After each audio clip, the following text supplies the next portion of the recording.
é o seguinte, ó. Brasil finalmente treinou com todos os convocados lá na Coreia, né? Para esse amistoso de amanhã. E o técnico Ancelotti resolveu colocar o time aí numa formação bastante ofensiva, né? Com 4 jogadores do ataque. Vai jogar o Estevão, Matheus Cunha, o Vini Júnior e o Rodrigo. Vão jogar ali um pouco mais à frente, né? E chamou a atenção também a presença da dupla, né? Vini Júnior e Rodrigo no setor ofensivo, né? Os dois que foram comandados pelo Ancelotti naquela época em que o Ancelotti era o treinador do Real Madrid. Além disso, também merece destaque a função que o Vini Júnior fez na atividade desta quinta-feira, atuando de forma mais centralizada como jogador de referência no ataque. A gente pensava, ou pelo menos muitos pensavam, que o Rodrigo poderia fazer essa função, mas o Ancelotti preferiu que o Vinícius jogue um pouco mais centralizado com o Rodrigo aberto. E aí, gente, claro, é amistoso, ele tem que testar, né, formações e esquemas, porque senão vai testar quando, né? É hora de fazer o teste, o jogo bom para fazer isso. É uma formação mais ofensiva mesmo, que eu acho difícil ele jogar uma Copa do Mundo inteira dessa forma. Mas a primeira fase, por exemplo, que são jogos mais tranquilos de vencer, eu acho que dá pra gente ir mais ofensivamente pra cima dos adversários. Fiquei feliz de ver o Estevão. A gente falou ontem do Estevão, né? E é um moleque que tá sendo muito bem recebido pelo torcedor.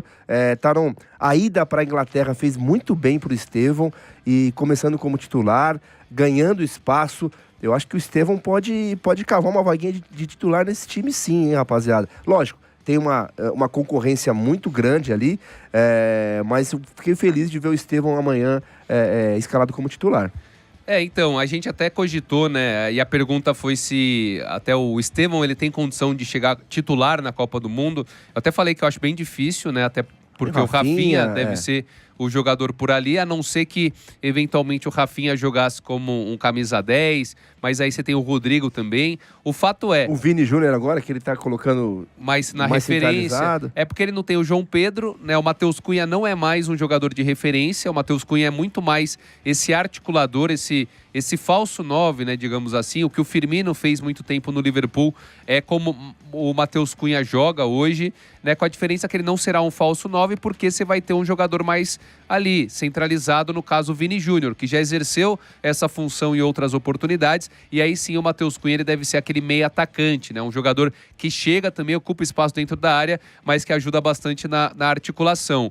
O Rodrigo jogando provavelmente pela ponta esquerda, então, né, se o Vini está mais centralizado, e o Rodrigo hoje no Real Madrid, ele basicamente está ali disputando uma vaga com o Vini Júnior e jogando na posição de origem dele, que é justamente aberto pelo lado esquerdo. No Real Madrid a gente sempre fala que ele se sacrifica muito, né? Então ele joga ali principalmente na ponta direita e recompondo muito, né? Marcando, ajudando a marcar lateral. E o Estevão, você vê claramente que ele está com muita moral aí com o técnico Carlo Ancelotti, que o Ancelotti vê um valor enorme no Estevão, e ele vai ser uma espécie de 12º jogador.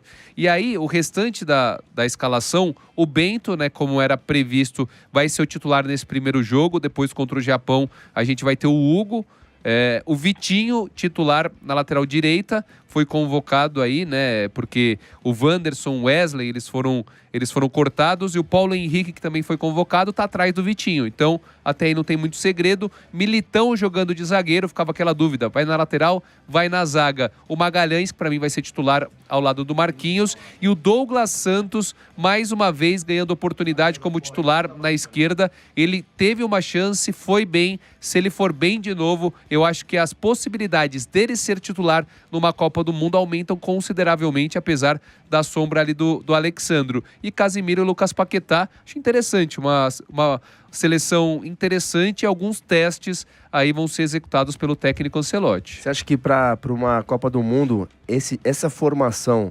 ele faria, Rani? Porque o Paquetá não é tão marcador assim, né?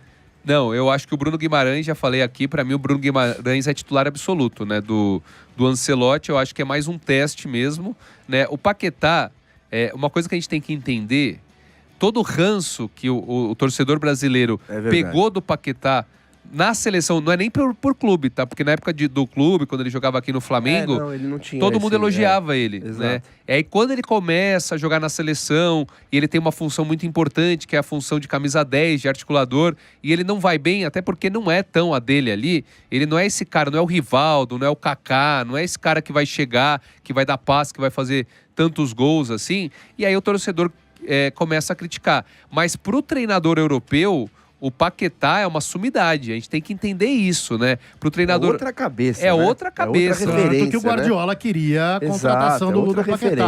O Paquetá só não foi pro City porque no meio da negociação estourou essa possível investigação. Possível não, nessa investigação de manipulação de resultados. Inocentado, etc. Exato. Só que aí azedou, né, a transação, né? Então, assim, a gente tem que entender isso. Na cabeça do Ancelotti, quando ele pensa em Paquetá, ele pensa num baita jogador. Diferentemente da gente, brasileiro, que pelas atuações inconstantes na seleção, a gente fala assim, pô, Paquetá, pra mim não é jogador pra ser titular em Copa do Mundo. Então, assim, ainda acho que o Bruno Guimarães vai ser titular ao lado do Casemiro, só que ele faz esse teste aí com 4 atacantes e com o Matheus Cunha. Mas eu continuo acreditando, Paquetá tá na frente do Matheus Cunha pra ser esse articulador, apesar de características bem distintas.